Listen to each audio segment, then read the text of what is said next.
welcome into Yelling from the Couch. I'm Brent Humphries, and I am joined by friend of the show, we could say now frequent guest here, Steven Compian from Sports by Compian. How are we doing today, Steven? Wonderful, Brett. Thank you for having us back. And by us, I mean me and all the Buccaneers nation. They just ride with me, Brett. We just go everywhere together. It's the best way, and we are so excited to be back. Thank you for having us. Thanks for jumping back on, man.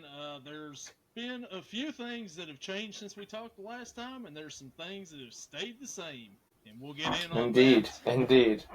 And last week, I hopped on your show, and we talked about the AFC West, which is maybe the best division in football. Maybe. It looked really good. Yeah, so, and this week we're just going to talk about some things that's been happening this past week in the NFL. And let's go ahead and let's get started. I'm, of course, a Cincinnati Bengals fan, so I want to start off right here and tell you, the biggest news of the week. Obviously, people may say, I don't know, Trey Hendrickson's on the trade block.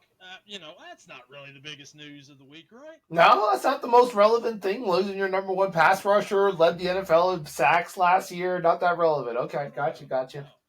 It is, for me, Mitchell Tinsley, the number 6 wide Right. receiver. What a game this guy put up the other day for the Bengals. Oh, man. He's number 6? You guys have 6 wide receivers on the... okay, wide receiver. I thought you said quarterback for a second. No. This is the wide receiver. This guy was an undrafted free agent in 2023. Oh, wow. The Commanders signed him.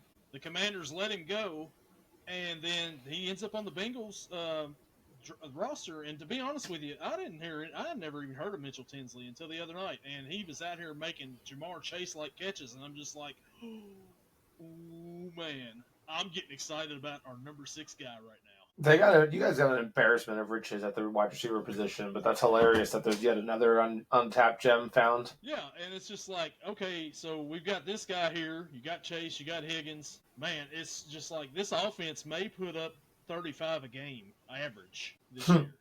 And they're going to probably have to keep up with this defense the way we were looking at it. We did over on Sports by Compian, we did the old Bengals preview. That defense, I don't know, man. That defense is rough, and it didn't help any matters when the Commanders went down the field the first drive of the game in 4 plays, didn't even pass the ball, and went running right straight down the Bengals' throat. Yeah. Jaden Daniels just casually waltzed into the end zone. And, like, Jordan Battle had a shot on him, and he's like, nope, ain't doing it.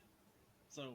He's like, nah, it's preseason. You're good, man. Have that touchdown. It's all good. Which is all good and everything, but I got a feeling that's going to carry over to the regular season. It's like, no.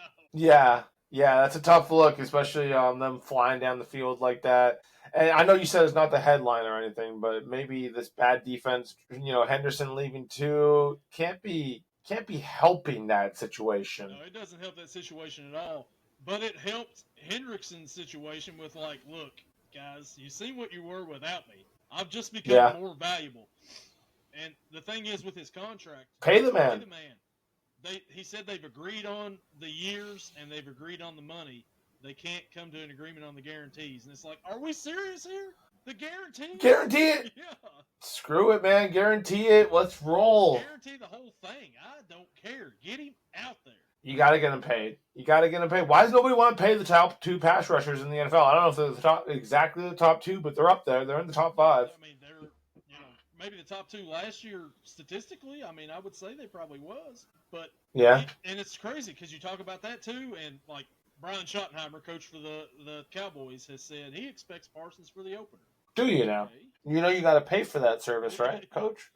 And also, this is the first I've heard from Schottenheimer since he's been hired. Is he allowed to speak to the media? Did Jerry Jones know that he was going to say anything? Jerry Jones is going to give him hell now. He's like, no, dude, what are you doing?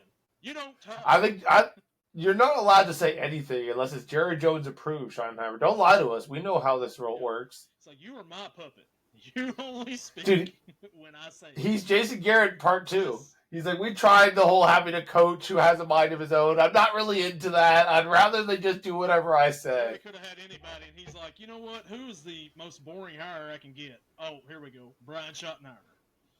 Perfect. Already in the building, so we don't have to move him. Yeah, we could just move the head coach's office to his office. Whatever. Who cares? Let's do it. And then I guess the rumored thing out there now, whether or not it's real, is the Packers going after Parsons for like, what was it, 2 firsts and a second? That would be hard to turn down if you're the Cowboys. I mean, And they did. They turned it down. Like, oh. so the teams that were interested in Hendrickson, there was 3. There was the Colts, which Lou Anarumo, I get it, former defensive coordinator for the Bengals, I got it.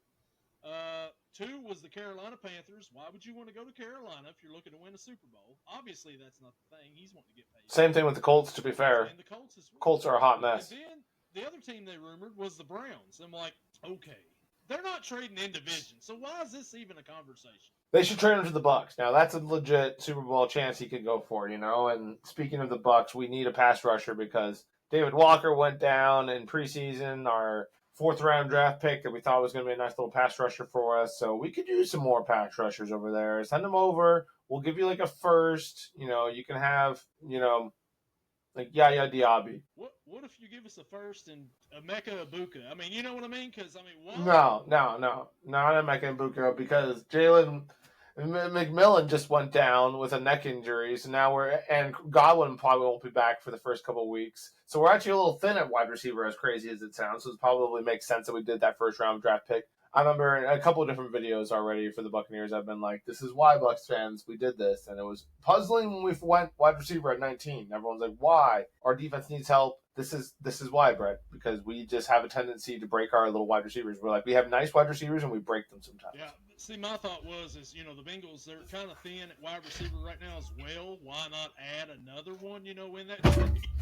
Just kidding. Sure. Kidding, of course. But yeah, I don't know. I hope they get a deal done with Hendrickson. He was at the game the other night. Burrow was talking to him for most of the second half. But I don't know, man. I just guaranteed money is all we're waiting on. Guaranteed. Just pay him. Pay the man. So, it's sad. Did you watch any of the Tampa Bay beating of the Pittsburgh Steelers? Not really. I mostly have heard the beat reporters on it. Teddy Two Gloves puts out a hospital pass on McMillan, and that's rough to have happen during the preseason. A man fall on his freaking neck, and we'll hope he comes back strong, or who knows how long he's going to be out now. I think they put him on the PUP list, so it's pretty serious. It's not great. Mecca has an amazing, corner of the end zone touchdown catch, which was nice. Our defense has 6 interceptions over the last 2 games. So we're firing on all cylinders there. We did have another season injury. It's out for the year. JJ Roberts is out for the year now at that safety position. So it looks like it's going to be Kayvon Mayweather. Is probably going to beat out Shiloh Sanders for that last safety spot. To basically be backup because Antoine Winfield's a little banged up too. That whole secondary is already banged up, which is just ridiculous. Morrison still hasn't really played or practiced for us yet. So once again, injury bug is plaguing the Bucs, but it seems to be plaguing the whole NFL. It seems like everybody's come down with a bad case of the injuries. Yeah, for the most part, the Bengals, like the other night, Joe Buck may have said the smartest thing he's ever said on a broadcast is, "Get down, Joe. It's August." When he was talking about Joe Burrow running for his life, it's like, I agree with you. Yeah. Get down. It's only August. Yeah. Don't risk it. Agreed. And with the way injuries are going around right now, there's a reason that so many UFL guys are getting a shot right now. I think we've seen like 60-some signings for the UFL so far, and especially during camp. Like before camp, there was like a couple guys trickling in once the UFL season wrapped up. Like, probably the top 10 guys on people's boards went away. But now they're starting to dip into the rest of that UFL roster. You're starting to see guys getting signed every day. So it's really cool to see these guys getting a shot. I mean, it sucks that it comes at the expense of other people getting hurt. But, that's why there's a semi-pro, a pros spring. Keep these guys in shape, keep these guys putting up good film. Yeah, and it's football. I mean, it's bound to happen. Guys get hurt right. all the time. So it's good that there's a league where you can get somebody that's, had some experience and prepared and can come into a training camp and maybe make a roster. Absolutely. I forget where league MVP Bryce Perkins just signed, but it's good to see him get his shot as well. If you win MVP, you would hope you could get another shot in the NFL. Yeah, absolutely. Oh, it's Carolina. I think they just brought him in with Carolina because Andy Dalton just got hurt. Andy Dalton. Oh, former Bengal, Andy Dalton. Good old red rifle. Hurt again, man. Speaking of quarterbacks getting injured, they said Lamar had an injury scare today at Ravens practice, but he's supposedly okay. But Man, that's big. Yeah, you don't want to be getting hurt in practice, especially Lamar. That turns out that's your whole offense. So shame on whoever hit him. No, sometimes these things just happen, soft tissue, you know. Well, it's like last week, Bengals first round pick, who finally got signed since the last time we talked on this podcast, since you were on here last. Shamar Stewart, he hit Joe Burrow in practice, and which caused a little bit of a ruckus, a little bit of a fight broke out, and it's like, dude, I heard about this. Dude, okay, we get it. You want to prove something? Don't prove it against that guy. Yeah, apparently the offensive line immediately started to fight with him the next play, as they should. Yes, absolutely, because it's like, dude, that guy's the reason why we're getting a paycheck here. I mean, come on. Yeah. Everyone settle down. No hurting Joe. Leave him alone. Jake Browning or Desmond Ridder, all you want, but leave Joe Sure. Burrow alone. Leave Joe Burrow alone, man. So are you guys finally going to deal Jake Browning for like a bunch of first round picks? He looked pretty awesome the other night. So, I mean, I don't know. He's a good backup to have for the team in case Joe ever does go down again. I like Joe Burrow. Last year was his first year where he spent a whole season playing the whole season. So there's always that possibility that Jake Browning can come in. It's good to have him on the roster. If anybody wants Desmond Ridder, I'm sure he's available. Yeah, Desmond Ridder. Still, is that he's where he is now, Cincinnati? Yeah. He's going to be one of those guys who's going to kick around. Maybe he could aspire to have the kind of career that Josh Johnson had, where you can just be a true NFL journeyman. Josh Johnson played the other night against the Bengals for the Commanders, and I'm like, really? Of course he did. Really? He's back? He's with the Commanders now? That makes perfect sense. Commanders. I'm pretty sure he had like 2 stints with the Bengals, of course. He must be a really good locker room guy. Or just like really good in meetings, because coaches are always like, when they show up to a new team, they're like, "Fuck it, dude, give me Josh Johnson, get him out here. He can be a decent plan if everything goes to absolute shit. We'll throw Josh Johnson out there and hope for the best." It was like 2 years ago in the NFC Championship, Brock Purdy got hurt, and who do we have over here for? Josh Johnson. Come on in, Josh Johnson. Who immediately got hurt again. That was his big chance, and he immediately got hurt. It was like, Josh. And somebody brought him in last year to play. And it's like, man, like you said, locker room guy, gotta be. Dude, well, I remember when he got drafted, like, in 2009 or 10 to the Tampa Bay Buccaneers, and he was like Josh Freeman's backup. And he would get time because Freeman would get hurt, and he'd get out there, and he'd be all right for a game, and you'd be like, cool, we got 2 decent quarterbacks. I think he's like a Division II guy, so it's really impressive that he's gone this long in the NFL. Pretty nuts. Yeah, for that guy right there. Backup quarterback in the NFL is a good gig, dude. Yeah, I mean that's Chase Daniel made like several millions of dollars his whole career just being a backup. $100 million. I think it was over $100 million. As a backup, like he didn't get as a backup any run at all. You love it. And speaking of backups, Tyson Bagent. Mr. Bears himself just got signed to a $10 million 2-year extension. Good for him. The Bears know they got a good one, so they're locking him down in case anything happens to Williams. I kind of knew I already liked this kid, and then you see the press conference of him getting emotional about his dad, not having running water in high school or something like that, and now he's a millionaire. It's really cool, man. I think I've always kind of liked this guy. There's been some good stories about him. I think co-host over on Sports by Compian, Mr. Dan Gill, kind of knew his family, went to a similar university, saw him play a couple times, so it's exciting times, man. Yeah, and when he got in and he played, he was exciting to watch. He wasn't the greatest or anything, but he's a good backup. He's a very good backup. If goes down, you got him to come in.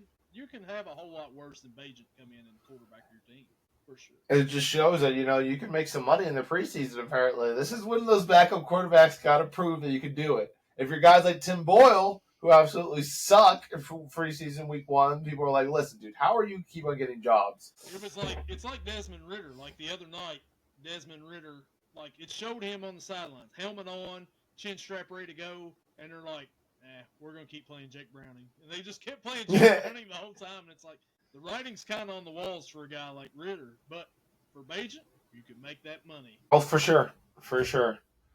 You never know. Some teams are starting to carry that third-string quarterback, so you don't end up like the Raiders. I mean, not the Raiders, the 49ers in that Super Bowl run or that playoff run. Yeah, because you want to have somebody back there just in case you make it that far, because it could be rough. It could be rough. So, did the Buccaneers? I don't know if I've seen this right or not. Did they sign like the largest, one of the heaviest players in the NFL?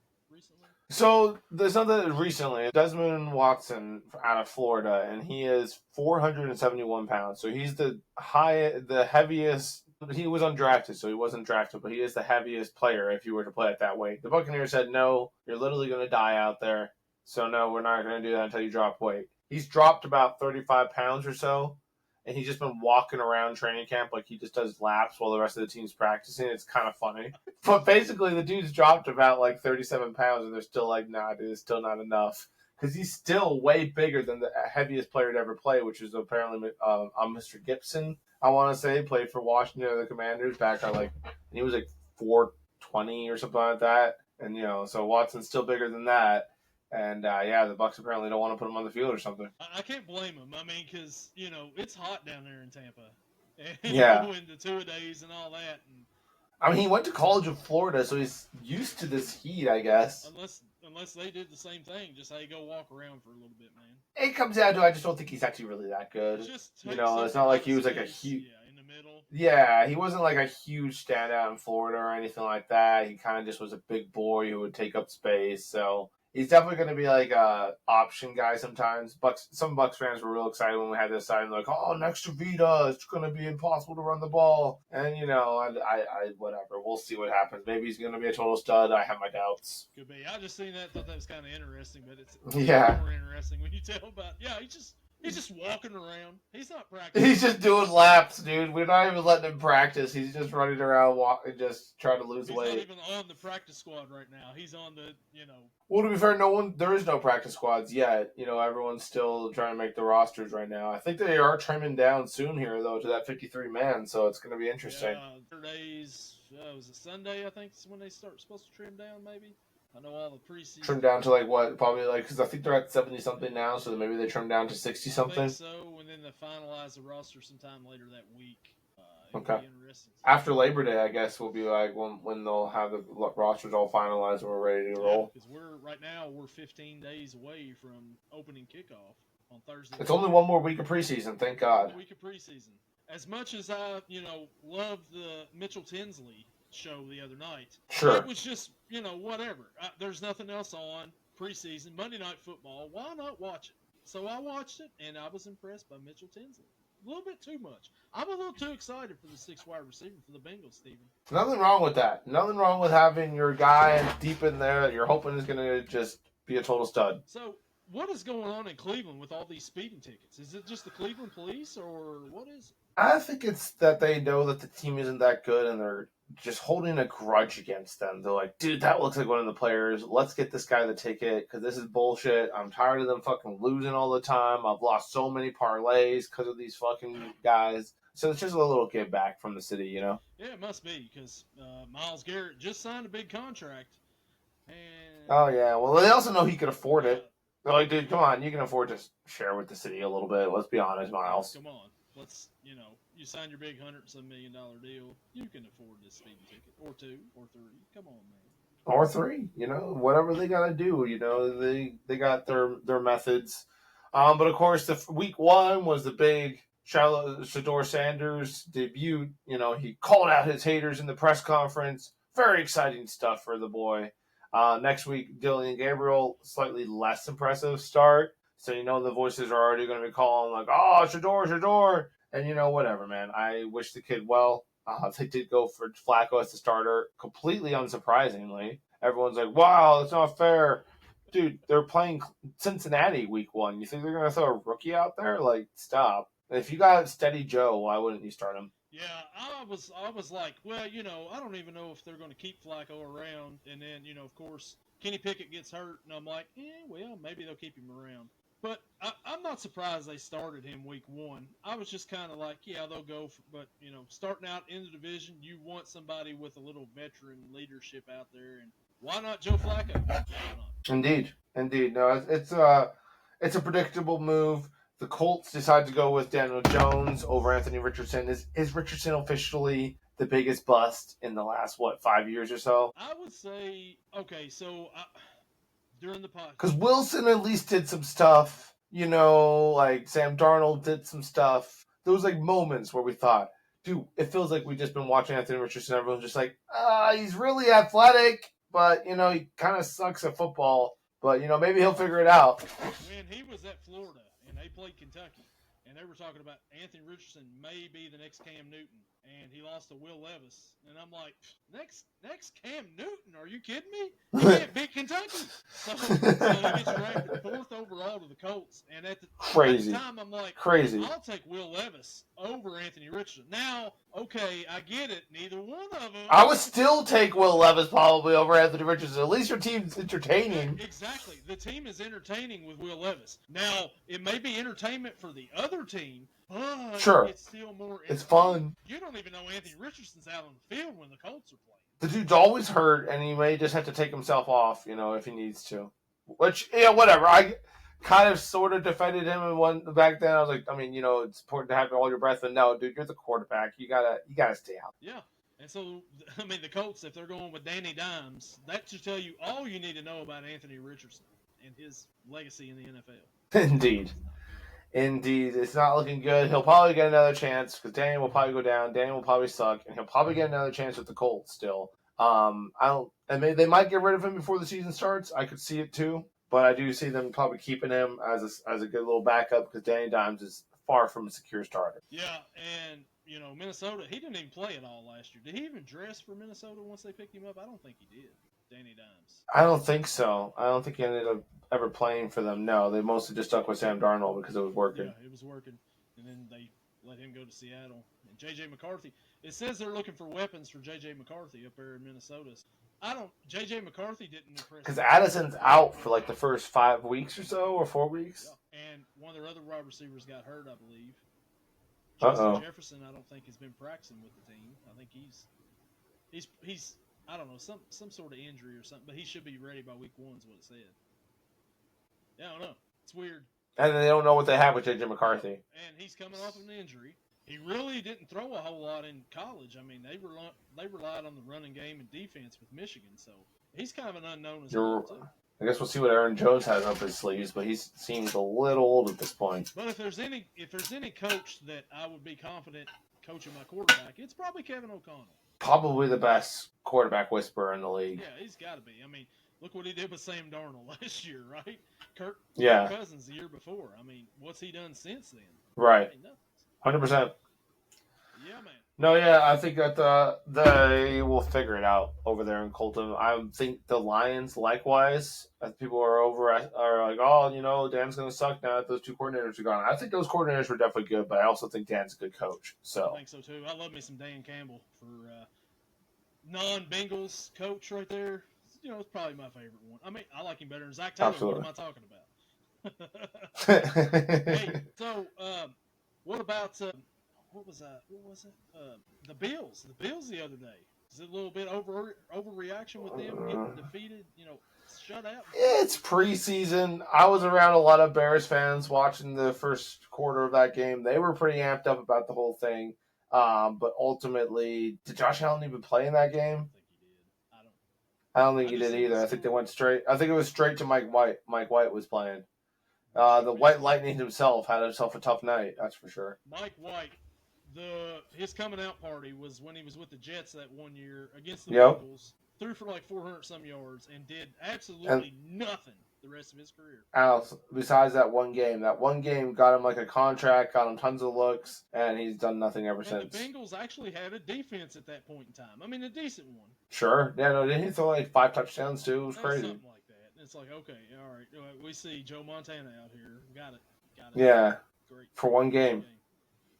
Man, well, so was there any other news this past week you wanted to go over, Steven, that, I feel like we covered some good stuff here, Brett, Quite a bit. So this weekend, this Saturday, there is some rugby going on, right, Steven? You've got your rugby going on, right? Your first game of the year. The Rockford Ravens are traveling down to Peoria to take on the Peoria Pigs for the first season of of D3 Carfu here in Rockford, Illinois in general.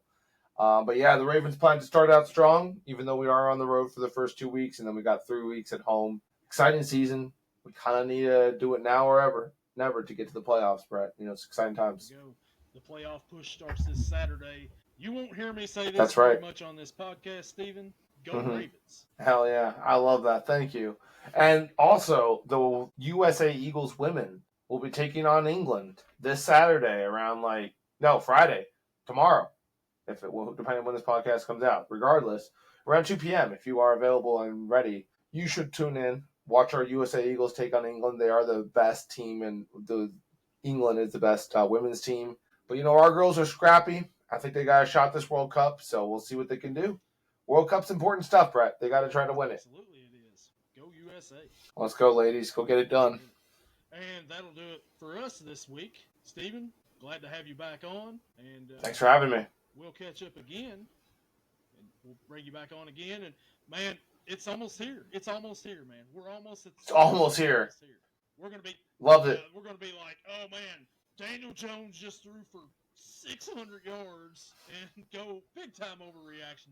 It's crazy. Big time overreaction. I can't wait. I am starting Tyler Warren in fantasy, so if you threw 4 of those touchdowns to Tyler, I would be totally fine with that. So this is something that I haven't done yet. I have yet to get into my fantasy league yet. I'm 2-time reigning champion. We're ready for the draft. Oh, wow. We're getting close here. We're getting close, so I got to get in it and go.